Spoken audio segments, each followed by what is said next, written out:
based on gender, race, ethnicity, national origin, color, disability, age, or socioeconomic conditions. Many of us may not understand those barriers or see them, but many of our students face those. She's helped to begin, and I truly believe this because of her videos, she's helped to begin to continue the open and honest conversations with all stakeholders to help us understand those barriers, to help us think about, do we provide opportunities in academics, arts, athletics that are inclusive of all students? I just want to give a little bit about my district because since the AASA, I've been thinking about Sandy's message so much. And we have an alternative education center in our school district. Sandy and I have talked a little bit about it. So yes, I've talked to my alternative ed director, and yesterday she sends me an email. And it just really kind of hits home with what Sandy's message has been. This is from our alternative ed director. I was showing my 8th grade students a catalog of new furniture ideas. Adjustable tables, desks, and our alternative education center is in an old business building with a warehouse that was converted, as many are. And I said, one of the things I want to do before I'm done is get the kids in a different setting. But anyway, our alternative ed director said, the kids looked at those pictures and they were a little bit negative about them. They told me these items cost way too much money and there's nothing wrong with what we have. It's interesting to see the perspective of kids in poverty. They definitely see barriers before opportunities. And I think Sandy has helped leading that conversation. She's the ultimate professional, demonstrating constant improvement of her administrative knowledge and skills while providing professional development opportunities and motivation to others on the education team. Her community involvement is evidenced in the awards she has received. She is an active participant in local community activities and has a great understanding of regional, national, and even international issues. The belief statements for our association are exemplified through Sandy's work. They are, a world-class education for all students is our highest priority. Public education is the cornerstone of American democracy. Leadership creates a collective responsibility for positively impacting student achievement, opportunity, and future success. Leaders must continually improve their practice, and we must eliminate the opportunity, expectations, and resource gap that allows the achievement gap to persist. Sandy has really exemplified all of that. In closing, I'd like to say I went to just a great quiz from Facebook. So I put in, it was about what does your name mean? So I put in Sandy's name, and this is what came up. And I think after listening today, it's pretty on target. Sandy, you are naturally upbeat and charismatic. You always walk on the sunny side of the street, so to say, but you also have high expectations. You balance this out with common sense and understanding. Compassion is a strong suit of yours. Sandy, we are proud to honor you today as the 2015 Minnesota Superintendent of the Year.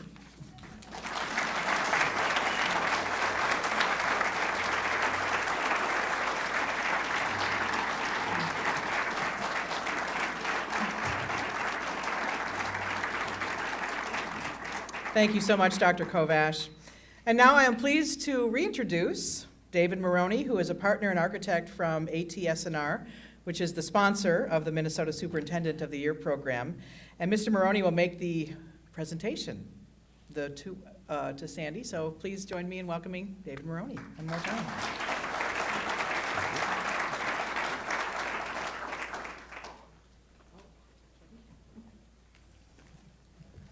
Good evening. What a beautiful place. I can see why my daughter wants to be married here. Yeah. Can we talk? Oh, come on up. On behalf of ATS&R, it's a group of dedicated individuals that really focus on the design of efficient and meaningful educational facilities. I am so proud to be here to present this award to you. It's an honor. And I guess with that, I'm just going to be brief because it's kind of emotional. Well, I am honored to present to you this most honorable award, the 2015 MASA Superintendent of the Year Award to Sandy Ludowski. And I just want to say thank you for your dedication, your inspired leadership, your commitment to education, and the difference that that makes on all of our children. Thank you.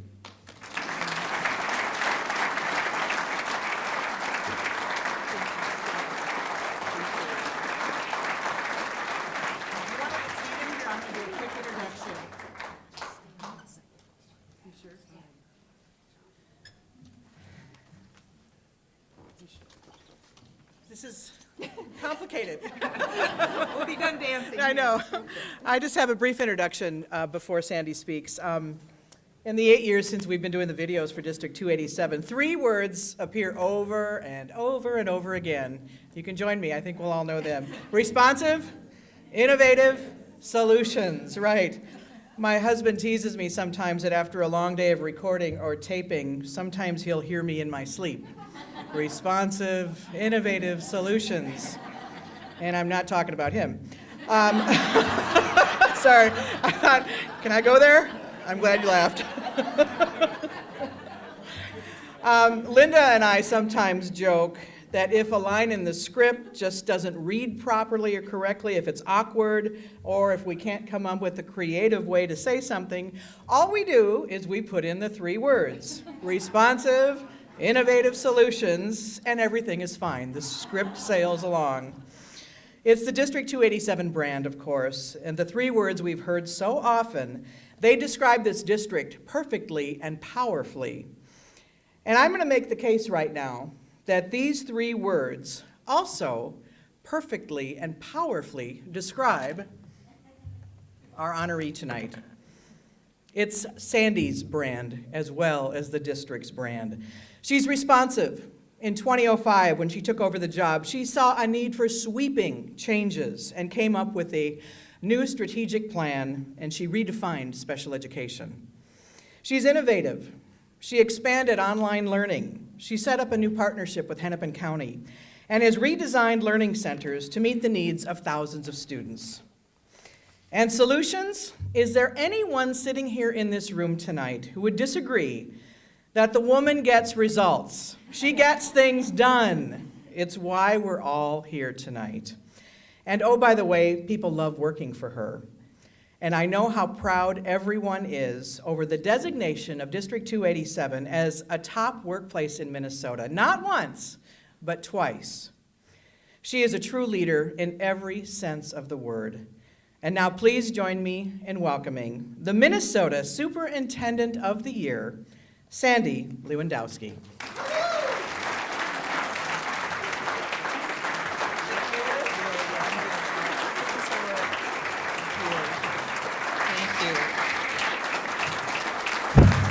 Deep breath. Thank you.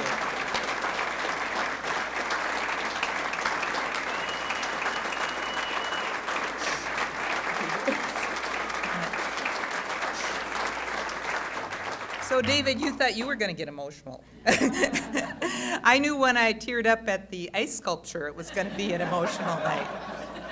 I could not be more grateful for all of you, seeing you in the audience tonight.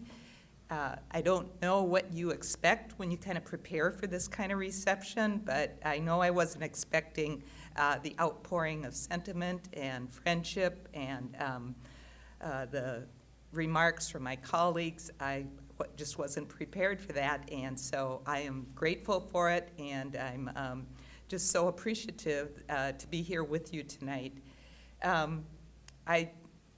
As I thought about what do I say after all these nice things and this nice outpouring, it occurred to me that probably the first thing that comes to my mind is that when a leader gets this kind of award, it's because they have just a terrific team working alongside of them, and that's what it's been for many decades. And Many of the accomplishments that we've had on behalf of kids are because we have dedicated school board members, we have amazing staff, and we have, as leaders, friends and families who support us when we need that.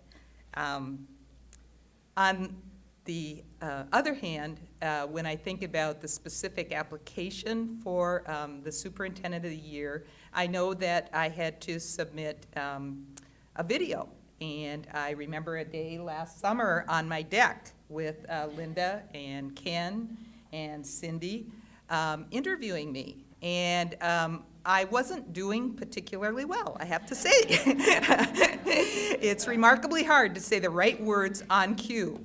And Cindy was so patient, and it was because she drew me out. She is so skillful, and she drew me out in a way that the words finally made sense to whoever looks at those videos. I'm not sure who looks at them when you apply for Superintendent of the Year. Having her be the voice of 287 is really a brand we can all be proud of, and I could not be more grateful and thank you. I also know that I had 3 school board chairs here that I worked for, the first, the second, and the third. And they have all been amazing. I have learned from all 3 of you. When I think about the number of hours that you put in as chairs of a district like 287, especially when you're on your own school board as well, it just is amazing. And it's a skill, and it's a calling when school board members come together, and especially when you agree to be chair. And you've been so supportive of me, and I'm deeply grateful for that. Alongside of them sit a lot of school board members, ones who are on our board right now, and many who have been on our school board in the past. And you know, when you work with people year after year, and again, you know that they're coming not for the money, not for the publicity, but because they just want to do better for kids. It really is, again, a symbol of having the best job in the world, because that's what it takes. It takes a lot of people pulling together, and our school board over time has done it over and over and over again. And because you have many, many kids who will never know your faces or never know your names will be better off, and that's a great thing. So thank you, school board members. And then staff. I mean, I look around this room, and I know there are many, many others that aren't here. You are just amazing. This is a good district. It's a great district because we have staff also who come to work every day and meet challenges that they don't teach you about in any college preparation program. And because of your dedication for kids, they have seen results that will improve their lives in the future. And it's just such a privilege to work with all of you year in and year out. I'm deeply grateful to know you and to work beside you. Again, there are many sponsors here, and I'm not sure how you get to be a sponsor, but I'm really glad you're a sponsor. And I know that because of you, we came together. There's a beautiful award that I will treasure forever. And I know that we've had a wonderful evening here in this absolutely gorgeous setting. So thank you to each and every one of the individuals and companies who have sponsored this event tonight. And finally, I would like to thank the planners. They've been mentioned already, but boy, I know people, when they have your back, they have your back. And Juanine and Linda and Julie and all the people sitting over there, the Baron, you've made us look good time and time again. A new cameraman, I appreciate you stepping in probably on short notice. It's just great to have everybody here making this an amazing night, and one that I'll be able to watch in the future. Yeah, right? So in closing, I just want to again say thank you. It's a privilege to do this job. It's one that I enjoy a great deal, and I want to do it in the future. So thank you, Ann Bremer. Have a good evening.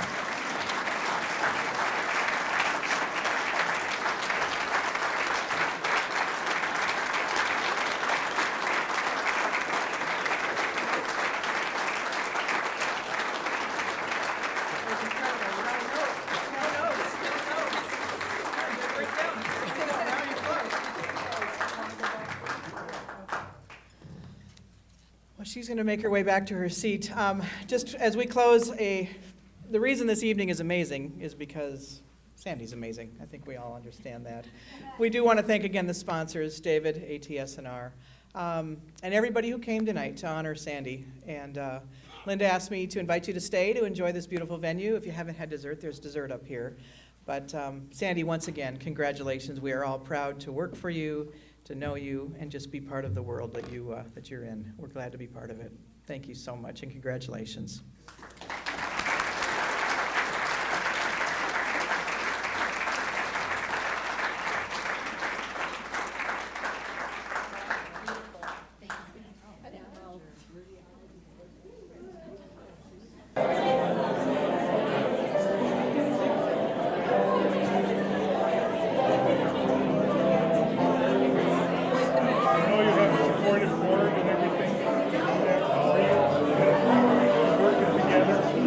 Like you have a school board, so it's much appreciated from kids everywhere.